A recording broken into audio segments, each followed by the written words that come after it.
So this is a speaker meeting. Our speaker will share her experience, strength, and hope for approximately 45 minutes. And I've known Beth. She's one of my favorite people in the world.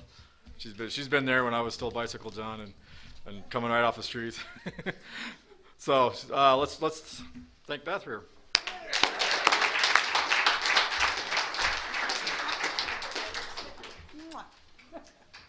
I just put lipstick on him. Woo, I love it. I haven't done that in a long time. So my name is Beth. I'm an alcoholic. I feel my sponsor on me right now. Tell the truth, right? Let God in. Okay.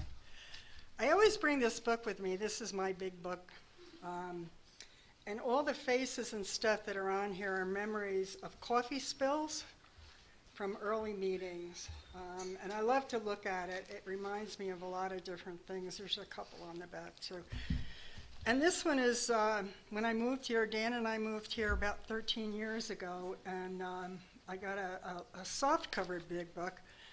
But I didn't want the binding to rip, so I went into like Office Max, I think it was, and they put a spiral band on it, and I just love it because you can flatten it just to, I think it was $5.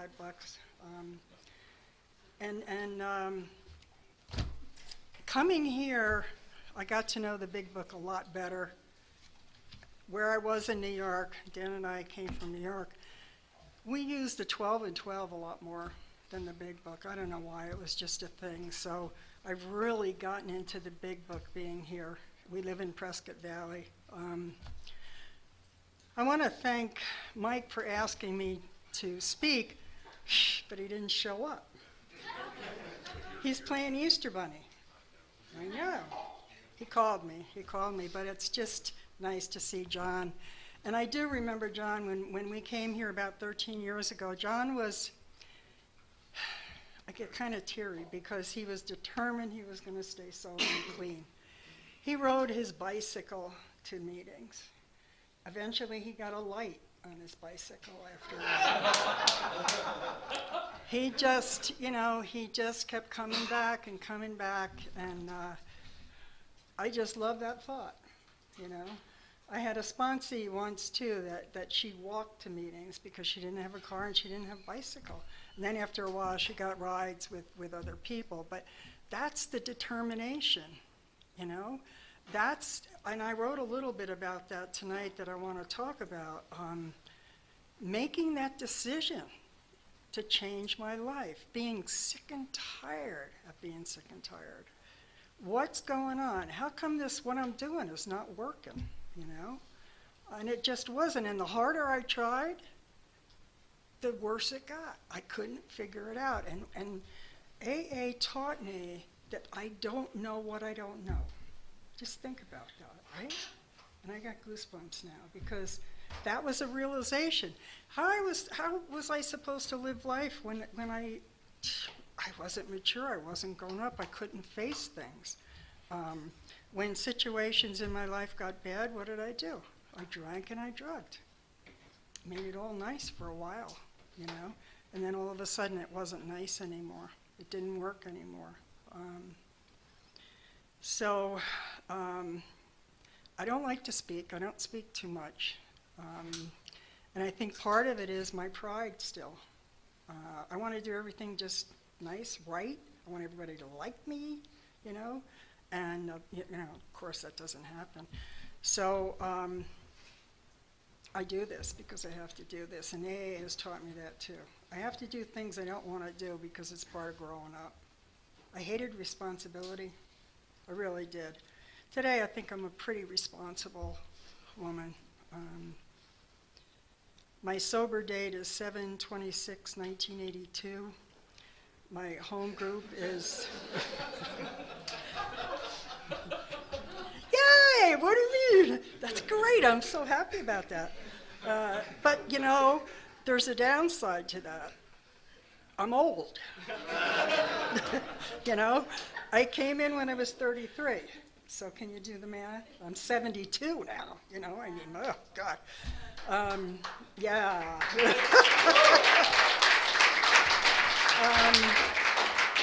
My home group is a Friday night speaker meeting, which actually this coming Friday night, next week, is going to be live, and this thing here, this Zoom thing. So come on out to Prescott Valley. It's at 7 o'clock, and it's at Trinity Lutheran Church. And we have good speakers there, you know. So come on over. I got sober in New York in a little place called Kingston, New York. I don't know if you know where that is. It's by the Hudson River. And I did a lot of my meetings in New Paltz, New York, which is a college town. And at times I missed that. It was very green. It was very green, you know. I had good AA. I came in at a time that there was no NA meetings around. I remember one night I drove with a bunch of people to Newburgh, New York for an NA meeting, and that was my first. And so I stuck with AA, and I really like AA. I love AA. It's made my life. Just a little brief history to qualify. I grew up in a white collar kind of little village. I think we had about 1,000 people. My dad was a hard worker. He was a drinker, but he was a good guy. He would go to sleep. He was that kind of a drinker. And my mom didn't work. She took care of us, which was great. You know, I still remember coming home from school and getting cookies and stuff that she made. I mean, that kind of a mom. This was a while ago. And I think my first taste of whiskey was toothaches time. I had a lot of toothaches, and my mom didn't drive. And that's not funny. I didn't make up the toothaches. I really did have toothaches. And, you know, it was whiskey and straight up. And colds, we had this honey and lemon and whiskey in the shot glass, you know, for the sore throat. So I got that taste. I loved that taste. I still can kind of feel it today. And what I didn't realize until I came in the program either was I equate that to feeling good, taking the pain away. Oh, making me feel so nice. I could sleep, you know, I went to sleep. My dad pierced my ears. It was a big thing because my mother didn't want him to do it when I was 16. And he said, "You don't look too good." And I said, "I don't feel too good," after he did the first one. "Here, have a shot of whiskey." And it was great. I kind of like woke up, the color came back in my face, and it did that for me. You know, it did that for a long time. So I had pretty good parents, except my dad was a drinker, you know. My early drinking, I graduated high school pretty early because we didn't have any kindergarten where I went, and I first went to school in the firehouse. That's how quaint my town was. We didn't have a bathroom. We had an outhouse. So I felt very different, you know. So my drinking, it made me more sure of myself, more confident. I felt prettier. Even though the kids used to tease me, I tell this story, they called me one brow because my eyebrows grew right across. And my mother wouldn't tweeze my eyebrows, so they called me one brow. So I had to learn how to deal with bullies when I was younger. I got married early. I graduated when I was 16, and so I got married not knowing what I was doing. I shouldn't have married this guy. My mother and father didn't want me to marry him, and I didn't listen to them, and I had 3 kids really quick, and he was not very good. And but this is my story. So all of a sudden, here were these things that I liked to drink after I found out what this was. But let me take that back. I didn't know these feelings, but it was a lot of responsibility, no money, lack of control, a lot of fear. A lot of fear. What am I going to do here? How am I going to raise these kids? How am I going to go to work and still take care of these kids? I kind of struggled along for a few years, and then started drinking heavier and heavier, going out with girlfriends, and I found diet speed because I had gained weight with my children. And this doctor was giving everybody this diet speed. He's no longer in practice. So I learned, this was pretty good. And I could drink a lot with that, so I liked things that allowed me to drink a lot. And then I'm going to take this referral from a friend of ours. I found this white Peruvian dancing powder. You all know what I mean. And that really, So I bought a bar. Can you imagine? I bought a bar. It was a disco bar because that was the thing in the 70s. And I went downhill in about 6 months. Really, I crashed it. I mean, it was ridiculous. I had no idea how sick I was. I was pretty sick. I was pretty sick. All of a sudden, the friend that I had, these drugs and alcohol became my enemy. It didn't do anything anymore. It just made me cry more. It just made the seriousness of everything become bigger. And I would like to read this if I can find the page. I'm kind of nervous, let's see. Because I really, this is the part that really, the bedevilments. Anybody know the bedevilments? On page 52 of the big book. We were having trouble with personal relationships. We couldn't control our emotional natures. We were a prey to misery and depression. We couldn't make a living. We had a feeling of uselessness, and we were full of fear. We were unhappy. We couldn't seem to be of real help to others, or myself, even myself. When I read that, it was like, oh my God, that's me. That's me. That's where my life went to.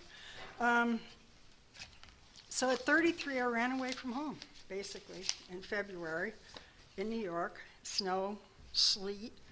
I had jumped out of my bed the night before on a wine glass, and I had, I don't know how many stitches, 11 stitches in my foot, in the arch of my foot. And I had these brand new Adidas sneakers that I really saved for, but I only ended up with one. I never did find that other one. It's just because I had this cast on, So I ended up in New York at my sister's place at Belmar, New Jersey. I don't know if anybody knows. It's the shore area. And I couldn't get home. She kind of saved me at that point, and I ended up in a hospital, Columbia Presbyterian Hospital in Westchester County for alcoholics, basically in the nut ward. I was, it was a locked ward, and I stayed there for 6 weeks. And I am so grateful for that. We didn't have any insurance. This is how God has always worked in my life. And we had just gotten insurance long enough ago that they covered that for me. They covered that stay in the hospital. It was amazing. So they paid for the whole thing. And at that time, I think it was about $1,600, which was a lot then, I learned about AA. I had never heard of AA before, I don't think. I couldn't remember that I did. They told me it wasn't normal to drink a quart of bourbon a day, and that kind of stuff. They told us a little bit about the steps. I think we only got to the fourth and fifth step. And I remember at the time kind of just vomiting everything out to this one woman who was so kind and listening to me. And even that little bit helped, I became a little bit more sure of myself that I had to do this because I was really sick. I realized how sick I was. And I was scared too because I had an aunt that I really loved, and she was a schizophrenic when I was growing up. And they had her in Mid-Hudson State Hospital, and they used to give her shock treatments and stuff like that. It was nasty. I didn't want to be like that. I was afraid I was going to be like that. The doctor's opinion, he talks about being restless, irritable, and discontent. And that's how I was. Whenever I'd get a little bit away from the alcohol and the drugs, I would feel all that. We call it RID, restless, irritable, and discontent. And that feeling was so powerful, and it is to an active alcoholic and addict, that we have to do something about it. I had to drink, I had to use, because I couldn't stand that. Well, I was in this place that they wouldn't let me, and it wasn't available, so I had to learn how to go through those feelings. That was the phenomenon of craving. That craving. Oh my God, that was so strong, that craving. I came home. I remember coming in the door and I called AA right away, the hotline, and I got some times and some days of meetings. I drugged my father to my first meeting. He said, okay, I'll go with you. I'll go, just this one meeting, you know. I'll go with you. So I didn't have to go alone. And this man, Dan remembers him, Frank, and I can use his name because he's passed now, Frank Rowe. He put his hand out to me and he introduced me to some women and told me a little bit about the program, and he let me sit by him so I wasn't sitting by myself. And I know that feeling of having to sit in the back of the room because you're not comfortable, you know. AA is so welcoming. I can tell you that, standing up here. We welcome everyone. We don't care what you've done, who you are, and we never close the door. And how many times you go out, you can come back. And I did. I went out 2 times. The first time I had thought that I can go back to that bar, you know, that wasn't making any money, and I can go back there and make money. I wasn't even in there a half an hour, and that smell of the carpet, you know, the people throwing up and the old beer and it hit me, and there I was with a drink in my hand, you know. So I knew I had to stay away from there. And the people in the meetings were telling me, you can't go back there. You can't. Well, I have 90 days. I can do this. And we used to have little pins for the 90 days. Well, I had to get another one, you know. So, and the second time I was cleaning, just briefly, my house was a mess when I came in the program. I never cleaned. I had passageways through the rooms, and I had, 3 boys, and they would bring home these animals and stuff from school, and we had dogs and cats and chickens, and I can't. And my son brought home these chickens one time. I think it was Easter vacation. He was babysitting these, and we just picked up this dog from the SPCA, and on his cage was hates chickens. I'm telling you the truth. He got those chickens. One of the kids left the door open. And I had to go to the teacher and tell her they're dead, you know. I lost my train of thought with that one. So I started to clean up. I got a sponsor. I loved my sponsor. She was right down the road from me, and I'd call her and I'd say to her, I'm going crazy. Clean something. I don't want to clean. Clean a closet, clean your floor, mop your floor. When was the last time you mopped your floor? So I started cleaning. Well, I picked up this trunk that I had I collected things, and I had this old trunk that I hadn't moved in a long time. And there was a little packet of stuff under there. And I didn't even think about it. It was gone. Instantly, it was gone. That obsession that we have at times, I had no idea about that. I did, what is this, you know? So I kind of went crazy until I withdrew enough, and my sponsor helped me through that time. And I was fortunate that both those times that I went out, that I slipped, we say slipped, but I don't think it really was a slip, it taught me something about this disease. This disease is so tricky. It is so tricky. And the 12 and 12 says that. It's insidious. How do you like that word? I mean, even that word just sounds terrible, you know? Still today, now I have 39 years almost. In July, I'll have 39 years. It's still there. It's still here. And I got goosebumps again. It's still, I'm a little down, I'm a little off. COVID hit, right?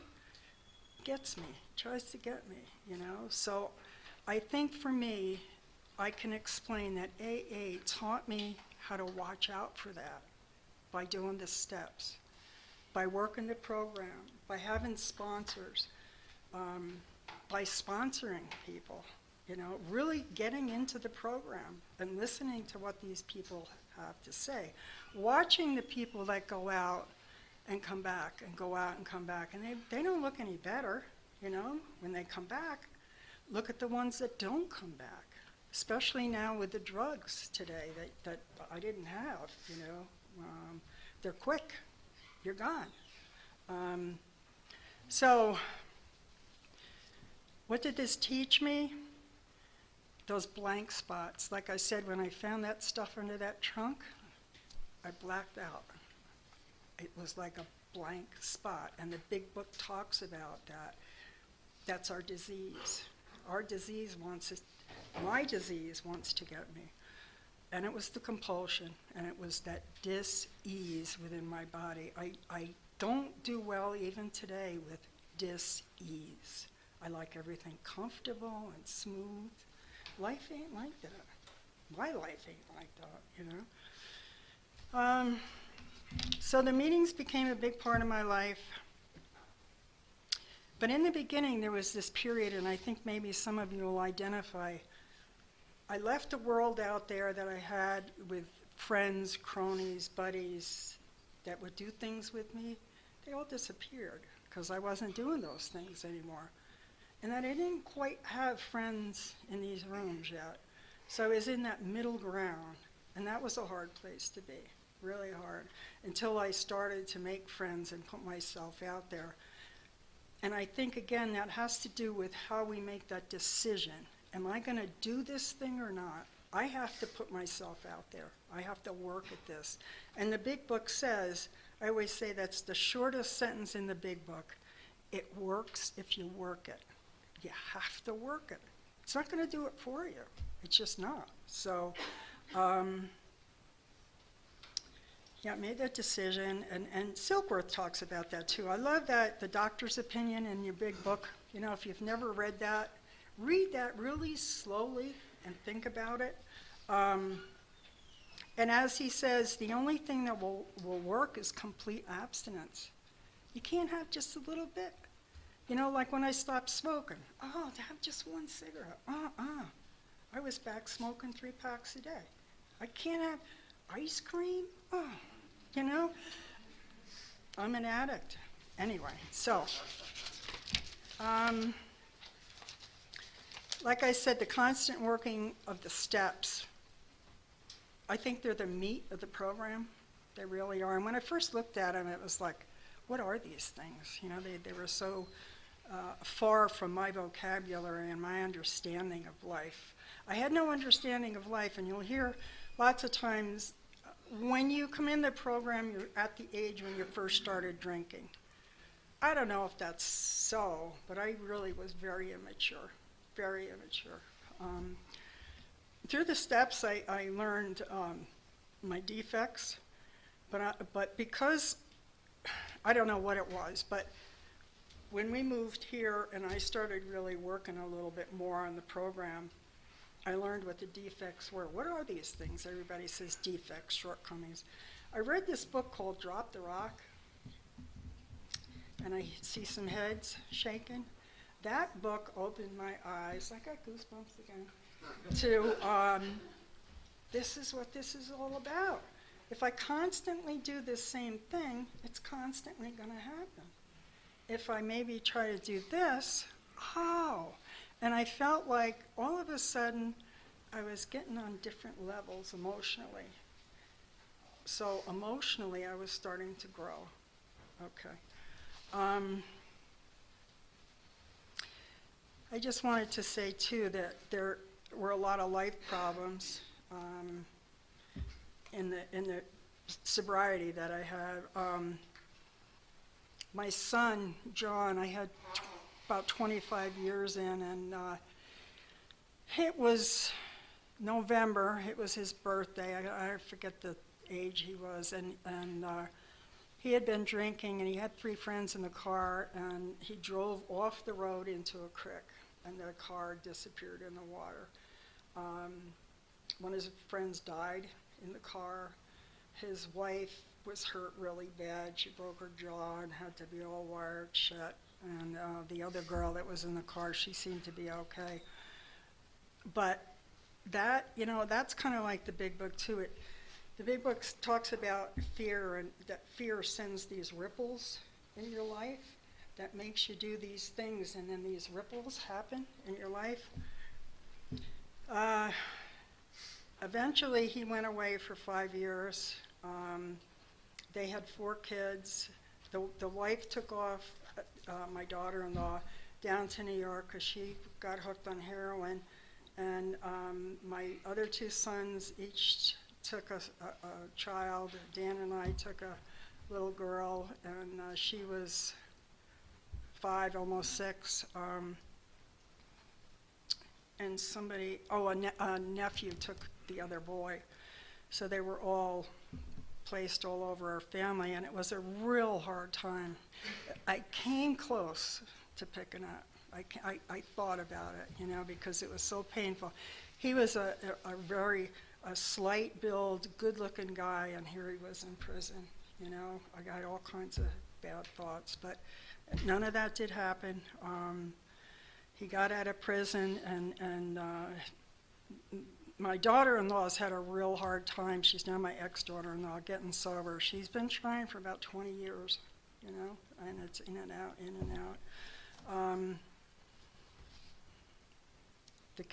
My kids are all in their late 40s, early 50s now, so we have grandchildren and great-grandchildren. Got cancer in 2017, had to have my breast taken off, and just got another scary ultrasound that might be under my arm, But I have the program. That's all I can say. I mean, it just, you get through. You really get through what you have to get through. Didn't think about picking up then. Didn't think about it. Dan and I married in the program. We met, we've got help me out, 36 years married? Am I right? I'm bad with time. 35, see? 35.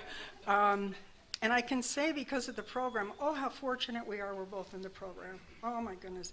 He's my friend and my partner in a lot of respects, I could kill him sometimes. and there's this little thing, I always tell this little joke. We have a 3-bedroom house. The kids are back in New York yet, but we have this 3-bedroom house. We have a bedroom together.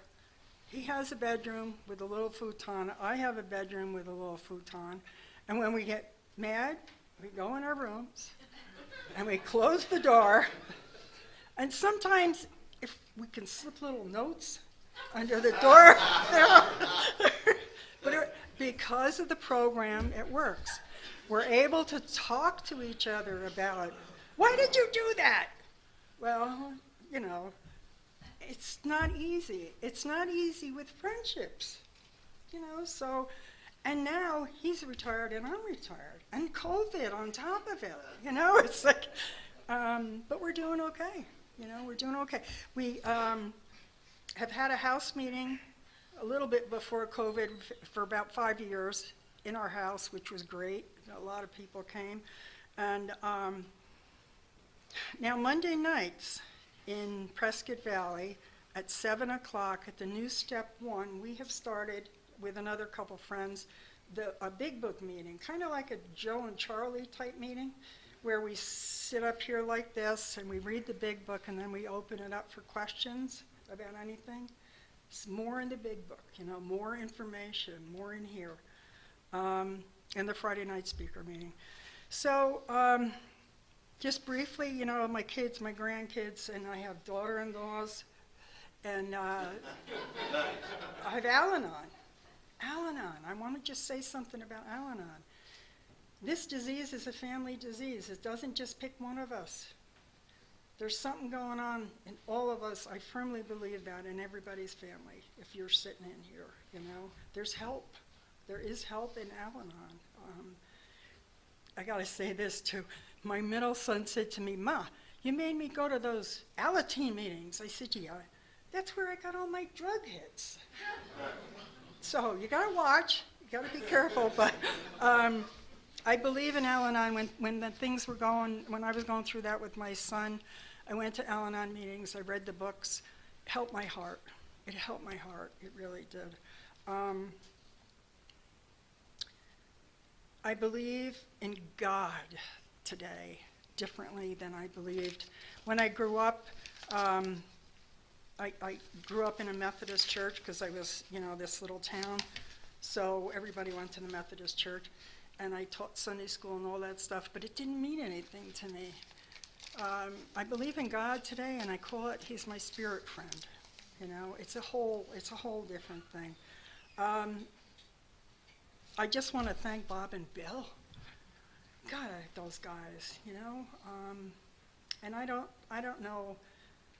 Dan and I were talking about it not long ago, all these things. I have the 4 absolutes here, and I have the spiritual keys, and I think Bill took all little parts from this and that to create this program. But also, he brought to him and Bob people, these different people that helped them do that. And it's worked all this time. The problems they had getting the 12 and 12 written, people didn't want that. People didn't want rules, and the 12 and 12 got a little, and the traditions I'm talking about, the traditions. Because these are kind of like rules, If you stick to these rules, though, and I was just saying that to John before, we all get along, and we're all so different. We're all so different, but we have a common goal. We have something in common here that we want this to work because this is our lifeblood. I don't want to drink or drug anymore. I don't want to die being like that, So I'm going to read this little poem. I love this little poem, and I get weeping when I read this. It's about time, right? For me to start? Okay. I got time? Okay. But I like this, so I'm going to read it. I am the place where God shines through, for He and I are one, not two. See, I got goosebumps. I need not fret, nor fear, nor plan. He wants me where and as I am. And if I be relaxed and free, He'll carry out His plan in me. And isn't that the truth? I had no future where I was before. No future. Trying to be a help to somebody else, I couldn't even take care of myself, So Dan and I have traveled a lot. We've been really fortunate to have a little money after retirement. So we were talking about this one story, and I think he talks about this guy. We were in Crete in Greece, and we stopped. I saw this bookstore, so I said, I want to go in that bookstore. So we went in there, and there was this guy sitting over on his chair, and hi, he was very friendly, and he offered us a drink. No, we don't drink. And one thing led to another. He started crying. I can't stop drinking. I wanted to stop drinking for so long. Oh, We left him with a book, and we talked to him for quite some time. And felt really good about that maybe, just maybe, we helped that guy. We were fortunate to go to Nepal for a couple of months.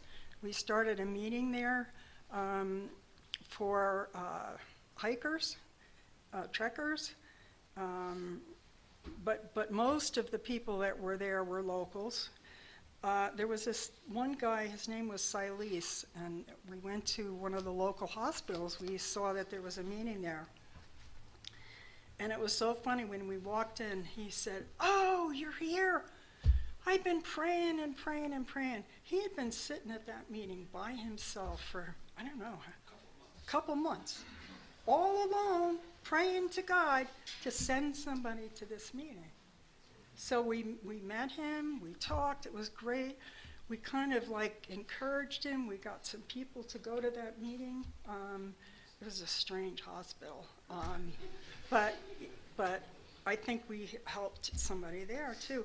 And then we were in Kathmandu, and we were walking down the street one night, and this guy, we were just saying, I think the day before, nobody's trying to give us a joint or anything, nobody's trying to sell us any drugs.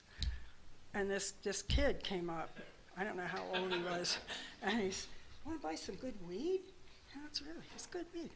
No, so we went through the whole story with him, and it was the same scenario. We took him to an NA meeting.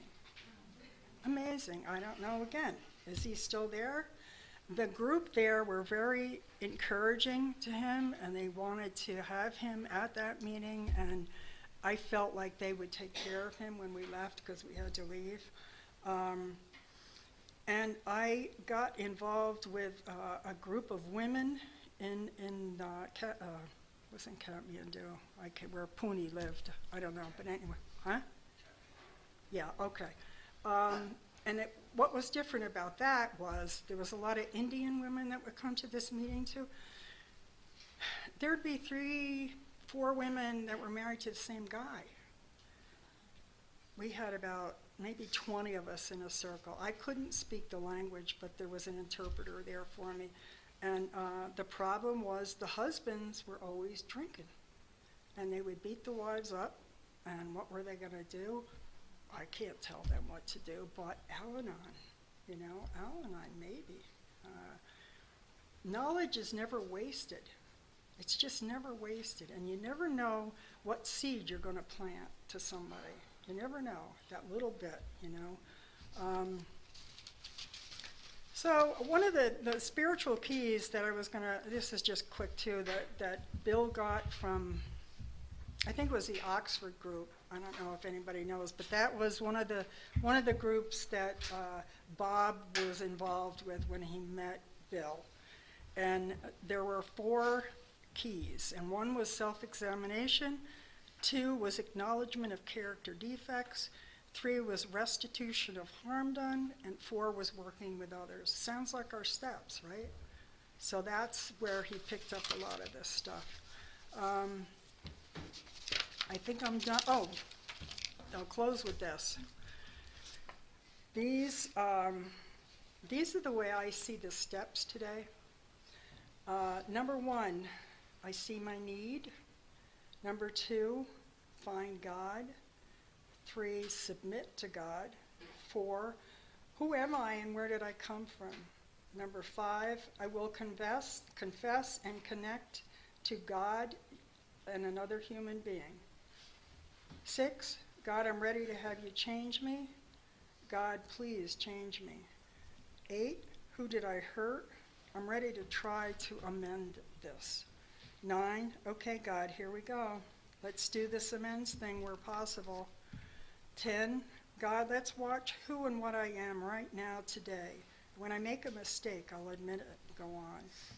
11, God, I need to know more of you in my life.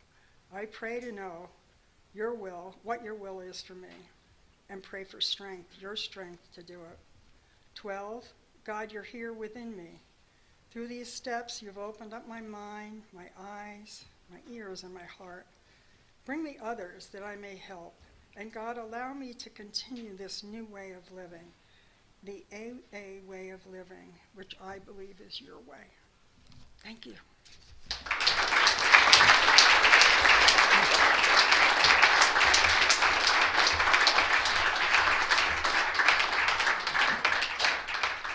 No glasses. Got to do this by memory. Thanks, Beth. Let's thank Beth one more time.